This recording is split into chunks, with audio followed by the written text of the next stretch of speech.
Hello नमस्कार दोस्तों, स्वागत है आप सबका अमित क्लासेस आगरा के स्टडी प्लेटफॉर्म पर। तो दोस्तों, जो आपका 28 यानी कल जो आपका एग्जाम होने वाला है UP triple S C PET का, उसके लिए ये जो मैं जीके के प्रश्न लेके आया हूं दोस्तों, ये मोस्ट इंपॉर्टेंट प्रश्न है दोस्तों।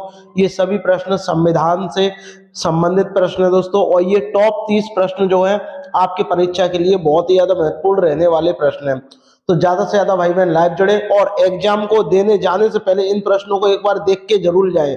इनमें से ज्यादा प्रश्न आपके एग्जाम में आ सकते हैं। तो चलिएगा दोस्तों, स्टार्ट करते हैं इस वीडियो के फर्स्ट प्रश्न को। बात करते हैं दोस्तों, एकदम बेसिक से मैंने सारे प्रश्न लिए हैं। देखिएगा इसमें आपका पहला प्रश्न क्या है।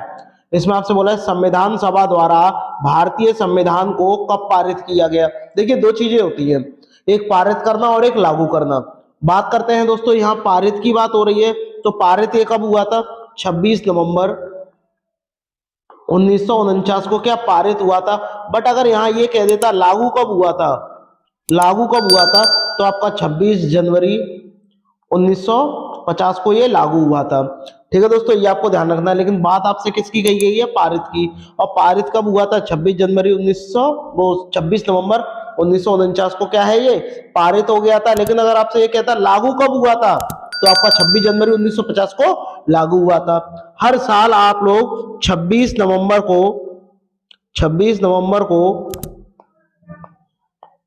को संविधान दिवस मनाते हैं। संविधान दिवस कब मनाते हैं? 26 नवंबर को मनाते हैं संविधान दिवस। बात करते हैं दोस्तों, संविधान में कुल कितने अनुच्छेद हैं? कुल कितने अनुच्छेद हैं, यानी आर्टिकल कितने हैं संविधान में? 395 कितने आर्टिकल हैं, ये आपको ध्यान में रखना है दोस्तों। अनुसूचियां कितनी हैं? अनुसूचियां आपकी 8 आपकी अनुसूची हैं। और जबकि बात करें दोस्तों, भाग कितने हैं? 22 भाग हैं। ठीक है दोस्तों, ये भी आपको पता होना चाहिए। और दूसरी बात, सबसे इंपॉर्टेंट बात है कि संविधान का निर्माता कौन है, तो इसका श्रेय किसे जाता है? डॉक्टर भीमराव अंबेडकर जी को जाता है दोस्तों। और हर साल 26 नवंबर को संविधान दिवस मनाया जाता है। तो आपसे अगर इतने सारे प्रश्न पूछे तो आप तुरंत इसका जवाब दे दोगे कि भैया लागू कब हुआ था और पारित कब हुआ था। पारित आपका 26 नवंबर को हुआ था, जबकि लागू आपका 26 जनवरी को हुआ था। तो इस प्रश्न का आपका आंसर क्या हो जाएगा? ऑप्शन जो आपका बी है वो करेक्ट हो जाएगा दोस्तों। चलिएगा आगे बढ़ते हैं, बात करते हैं दोस्तों प्रश्न नंबर सेकंड। बहुत ही बढ़िया प्रश्न है दोस्तों। भारतीय संविधान कितने शब्दों में बना है? बताइएगा, जो भारतीय संविधान है वो कितने शब्दों में मिलकर बना है, तो ये आपको बताना है।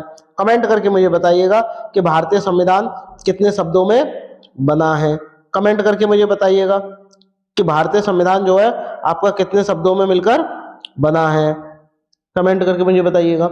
देखिएगा, मैं आपको बता दूं कि ये जो संविधान है कम से कम 1,17,370 से भी ज्यादा शब्दों से मिलकर के बना है। बट यहां आपको ऑप्शन दिया है 40,000, 60,000, 80,000, या इनमें से कोई नहीं। तो आपका राइट आंसर क्या हो जाएगा? इनमें से कोई नहीं हो जाएगा।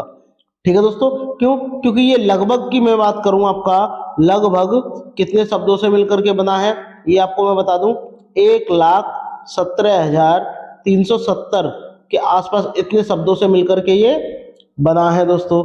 ठीक है दोस्तों, तो इतना आपको पता होना चाहिए। लगभग ये 1,20,000 शब्दों से मिलकर इतना हो सकता है, अप्रोक्सीमेट इतना आसपास हो सकता है। बट आपका राइट आंसर क्या हो जाएगा? डी हो जाएगा, इनमें से कोई नहीं। चलिएगा दोस्तों आगे बढ़ते हैं, बात करते हैं प्रश्न नंबर 3 की। भारत का संविधान लिखा गया। अब भारत का संविधान लिखा गया कितने समय में लिखा गया, ये आपको कमेंट करके मुझे बताना है। तो बताइएगा कि ये संविधान को लिखने में कितना समय लगा, बताइएगा। कमेंट करके मुझे बताइएगा कि संविधान को लिखने में कितना समय लगा, बताइएगा। 2 वर्ष लगे? आप बोलोगे नहीं लगे। 2 वर्ष से ज्यादा लगे, लेकिन 3 वर्ष भी नहीं लगे। तो आपका क्या हो जाएगा? ए हो जाएगा, यानी 2 वर्ष किंतु 3 वर्ष से कम। लेकिन इसका यानी 2 और 3 वर्ष के बीच का समय, ऐसे भी प्रश्न आ जाता है, एग्जैक्ट नहीं देता है। तो मैं आपको बता दूं, यानी 2 वर्ष से ज्यादा समय लगा और 3 वर्ष से कम समय लगा। लेकिन एग्जैक्ट टाइम कितना लगा मैं आपको बता दूं कि 2 साल 11 माह और आपके 18 दिन, इतना समय लगा। तो ये 2 साल से तो ज्यादा है, बट 3 साल से कम है। तो ये भी राइट, अगर इस तरीके से आ जाए तो ये आपको लगाना है, वरना आपको इस तरीके से तो लगाना ही लगाना है ऑप्शन।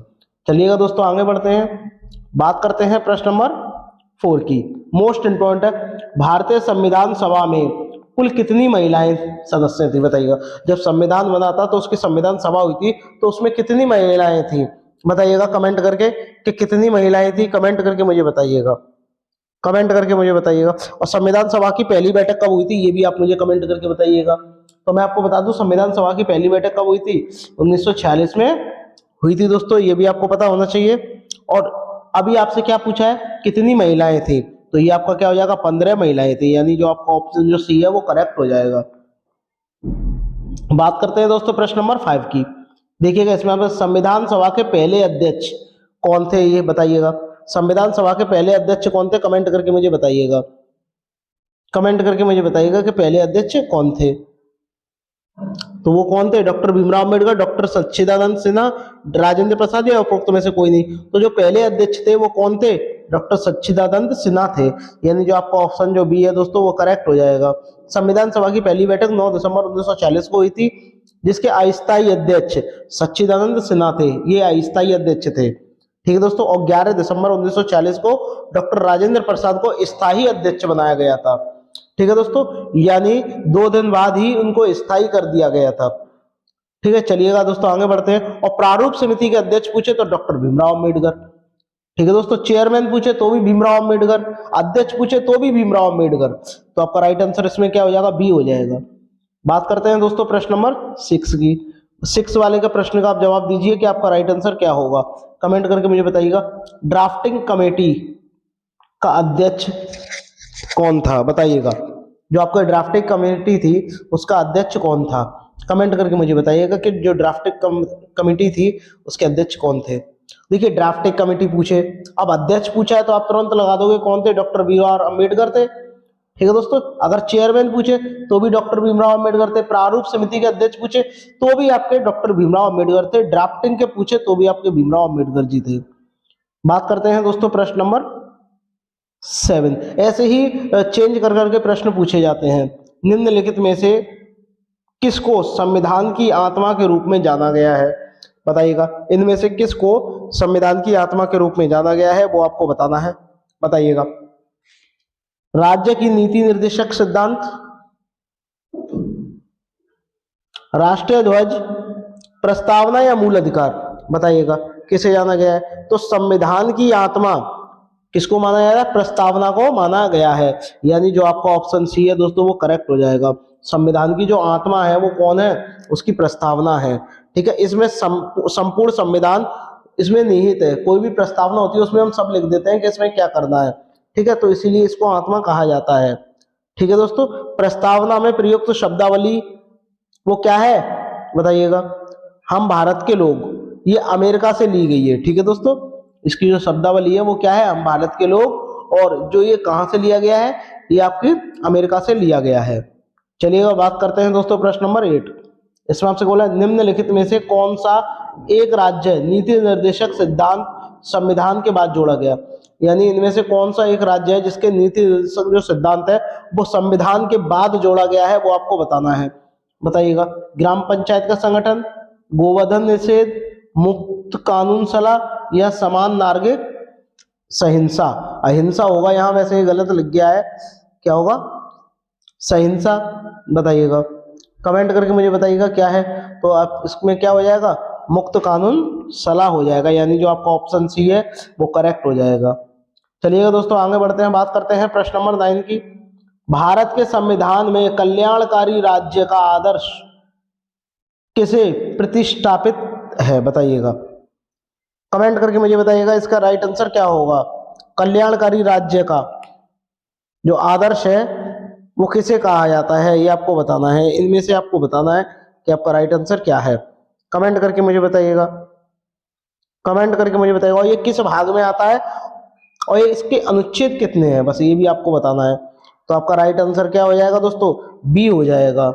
क्या हो जाएगा, बी हो जाएगा। राज्य की नीति और निर्देशक तत्व, और ये किस भाग में है, भाग ये 4 में है। और अनुच्छेद, जो आपका अनुच्छेद है वो कहां से कहां तक है, इसमें 36 से 51, इसके बीच जितने भी अनुच्छेद है उसमें ये है।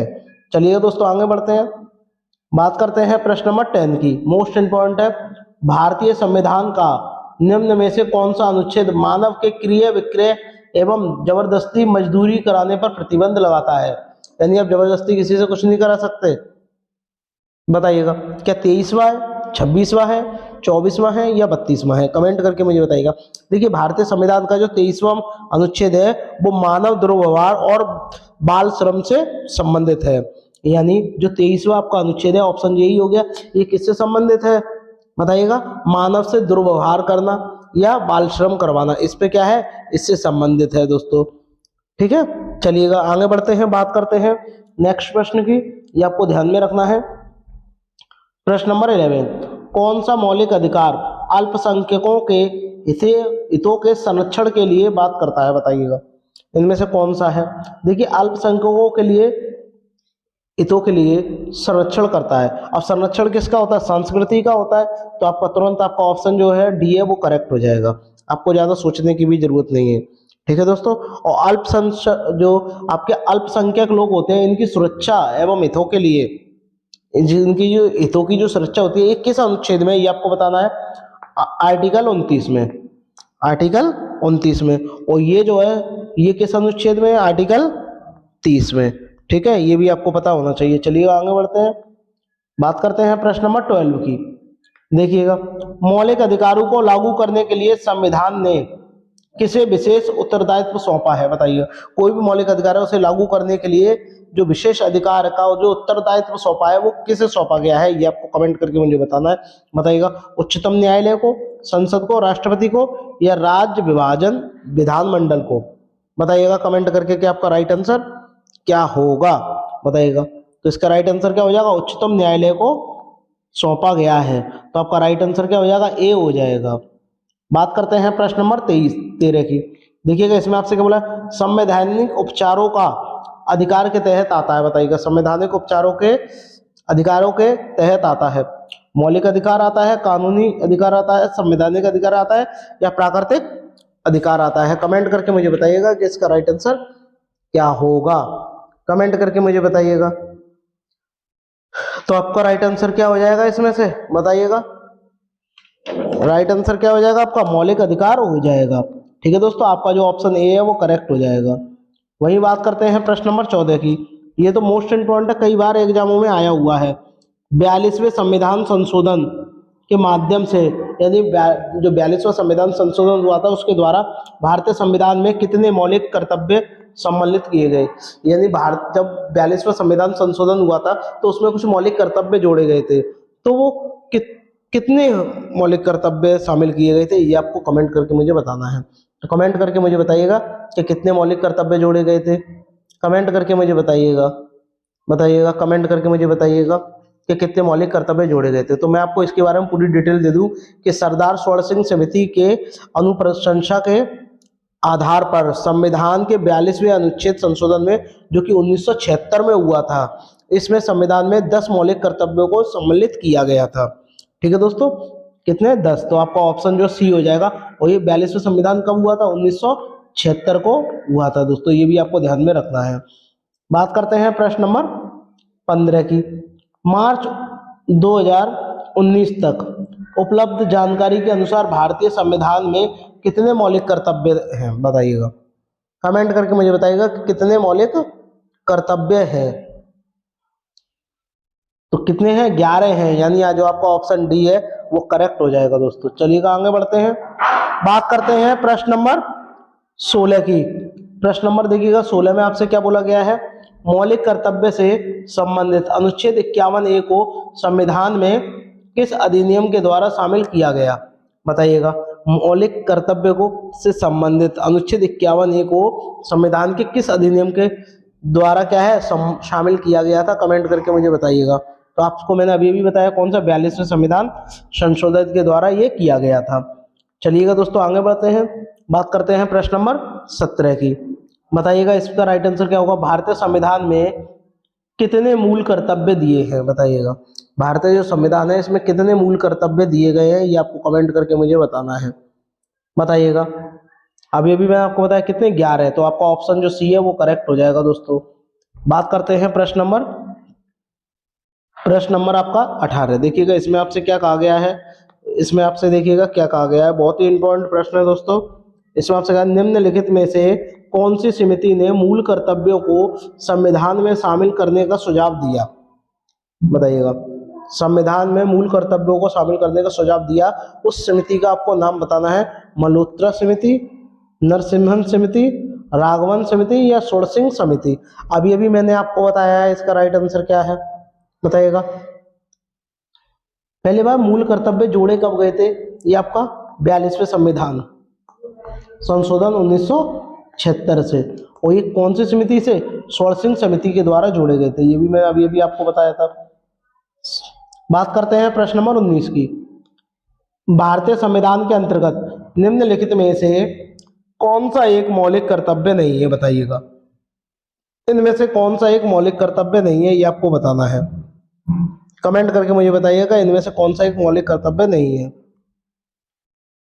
संविधान को मानना एवं आदर्शों की कदर करना, ये तो भाई ठीक है, तो ये तो भाई राइट है।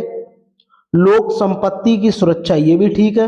वैज्ञानिक दृष्टिकोण और ज्ञानार्जन की भावना को विकसित करना, ये भी ठीक है। लोक चुनावों में वोट डालना, ये क्या है, ये एक मौलिक कर्तव्य नहीं है। तो आपका ये नहीं है, तो आपका यही राइट आंसर हो जाएगा, यानी जो आपका ऑप्शन जो आपका ए है वो करेक्ट हो जाएगा। बात करते हैं दोस्तों प्रश्न नंबर 20 की। इनमें से कौन भारत का कार्यवाहक राष्ट्रपति नहीं है, बताइएगा। कार्यवाहक राष्ट्रपति नहीं है। वीवी गिरी, डॉक्टर जाकिर हुसैन, न्यायमूर्ति हिदायतुल्ला या बीडी जत्ती, बताइएगा। इसका राइट आंसर आप लोग मुझे बताइएगा क्या होगा, बताइएगा। वो कौन है, आपका ऑप्शन जो आपका बी है वो करेक्ट हो जाएगा, डॉक्टर जाकिर हुसैन। हाँ दोस्तों, ठीक है। चलिएगा दोस्तों आगे बढ़ते हैं, बात करते हैं प्रश्न नंबर 21 की।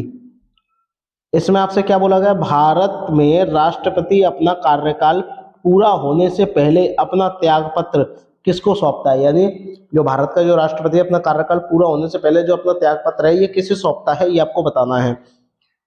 मुख्य न्यायाधीश को, उपराष्ट्रपति को, प्रधानमंत्री को या लोकसभा अध्यक्ष को, बताइएगा किसे सौंपता है, कमेंट करके मुझे बताइएगा। तो देखो राष्ट्रपति आपका पूरा काल हो जाएगा तो ये अपना जो त्याग पत्र है किसको देगा, उपराष्ट्रपति को सौंप देता है, यानी जो आपका ऑप्शन जो आपका बी है वो करेक्ट हो जाएगा दोस्तों।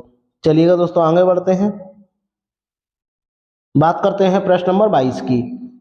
मृत्युदंड के मामले में क्षमा देने का अधिकार किसे है, जैसे कि किसी को सजा हो गई है, मृत्युदंड दे दिया गया, फांसी की सजा हो गई है, तो उसे माफ करने का अधिकार, उसकी सजा कम करने का अधिकार, ये किसको है, ये आपको बताना है। क्या प्रधानमंत्री को है, राष्ट्रपति को है, मुख्य न्यायाधीश को है या भारत के महान्यायवादी को है, बताइएगा किसे है। मृत्युदंड माफ करने का अधिकार किसे है, ये आपको बताना है, तो बताइएगा किसे है और ये किस अनुच्छेद में आता है।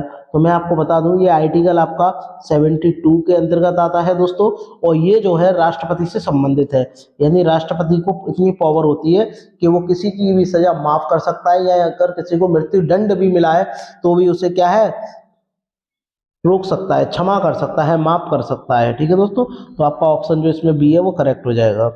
बात करते हैं दोस्तों प्रश्न नंबर 23 की। भारत के राष्ट्रपति द्वारा चरित्र को बदलने बिना, यानी चरित्र को बदले बिना, ये है ऐसे हो गया है, चरित्र को बदले बिना सजा की मात्रा को कम करना अनुच्छेद 72 को क्या कहा जाता है, बताइएगा। अभी भी मैंने आपको बताया क्या कहा जाता है, मोहलत नहीं देते, दंड विराम भी नहीं कहते, क्या करते हैं, क्षमा कर देते हैं, माफ कर देते हैं। तो आपका जो आपका ऑप्शन सी है दोस्तों वो करेक्ट हो जाएगा। ठीक है, क्या हो जाएगा, क्षमा कर देते हैं। और क्षमा ये पावर किसके पास होती है, राष्ट्रपति के पास होती है। और राष्ट्रपति अपना त्याग पत्र किसे देता है, उपराष्ट्रपति को देता है, ये भी आपको पता होना चाहिए। बात करते हैं दोस्तों प्रश्न नंबर 24 की, बताइएगा।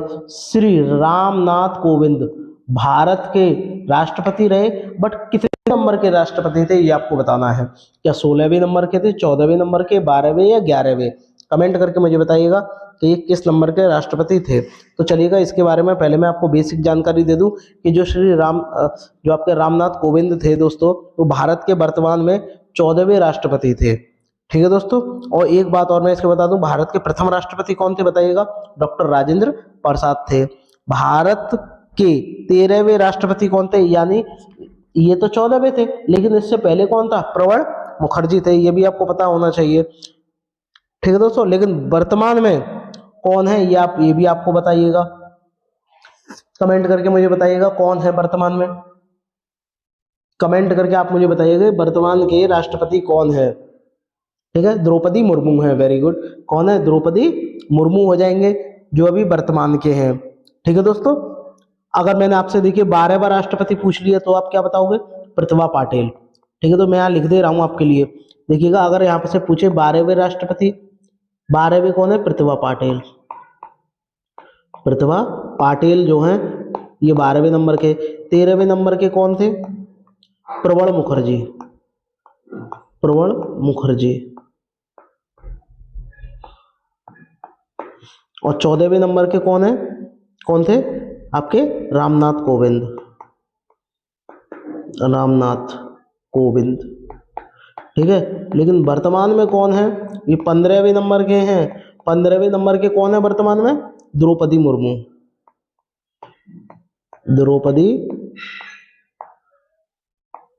मुर्मू। ठीक है, ये आपको पता होना चाहिए। ये 4 प्रश्न है, इनसे संबंधित प्रश्न इस बार आ सकता है। ठीक है दोस्तों, चलिएगा आगे बढ़ते हैं, बात करते हैं प्रश्न नंबर 25 की। तो इसमें आप कमेंट करके मुझे बताइएगा कि इसका राइट आंसर क्या होगा। भारत के, इसमें आपसे कहा गया भारत के राष्ट्रपति का कार्यकाल कितने वर्ष का होता है? बताइएगा। भारत के जो राष्ट्रपति हैं इनका कार्यकाल कितने वर्ष का होता है? कमेंट करके मुझे बताइएगा। बताइएगा कितने वर्ष का होता है? 10 वर्ष का होता है, 3 वर्ष का होता है, 5 वर्ष का होता है या 4 वर्ष का होता है? तो मैं आपको बता दूं, जो भारत के जो राष्ट्रपति है इनका कार्यकाल कितना होता है? 5 वर्ष का होता है दोस्तों। बात करते हैं प्रश्न नंबर 26 की। राज्यसभा, राज्यसभा का पदेन अध्यक्ष कौन होता है? ये आपको बताना है। राष्ट्रपति होता है, उपराष्ट्रपति, प्रधानमंत्री या लोकसभा का अध्यक्ष? बताइएगा कौन होता है, कमेंट करके मुझे बताइएगा। वो ये किस अनुच्छेद में आता है? तो आपको मैं बता दूं, ये कौन है आपका? ऑप्शन जो आपका बी है, उपराष्ट्रपति होता है। और उपराष्ट्रपति से संबंधित कौन सा अनुच्छेद है? आर्टिकल 63, यानी 63 में इसके बारे में कहा गया है कि जो उपराष्ट्रपति होगा वो राज्य के सभापति का अध्यक्ष होगा, परंतु राज्यसभा का सदस्य नहीं होता। ये भी आपको पता होना चाहिए। राज्यसभा का पदेन अध्यक्ष होता है, लेकिन राज्यसभा का सदस्य नहीं होता। ठीक है दोस्तों। अतः उपराष्ट्रपति को मत देने का अधिकार नहीं होता, यानी उपराष्ट्रपति मत नहीं दे सकता। चलिएगा दोस्तों आगे बढ़ते हैं। दोस्तों प्रश्न नंबर 27 की देखिएगा, इसमें आपसे बोला राज्यसभा सदस्य के लिए न्यूनतम आयु कितनी होनी चाहिए? बताइएगा। जो राज्यसभा का सदस्य है इसकी न्यूनतम आयु कितनी होनी चाहिए? कमेंट करके मुझे बताइएगा कितनी होनी चाहिए। तो मैं आपको बता दूं, इसकी न्यूनतम आयु कितनी होनी चाहिए? 30 वर्ष होनी चाहिए, यानी 30 वर्ष से इसकी आयु कम नहीं होनी चाहिए। ठीक है दोस्तों, यह भी आपको पता होना चाहिए। लेकिन इसकी कुछ वो है क्वालिफिकेशन है, वो भी आपको पता होनी चाहिए। वो मैं आपको बता दूं कि पहली क्वालिफिकेशन क्या होनी चाहिए इसकी, कि इसकी आयु कम से कम कितनी होनी चाहिए? 30 वर्ष होनी चाहिए।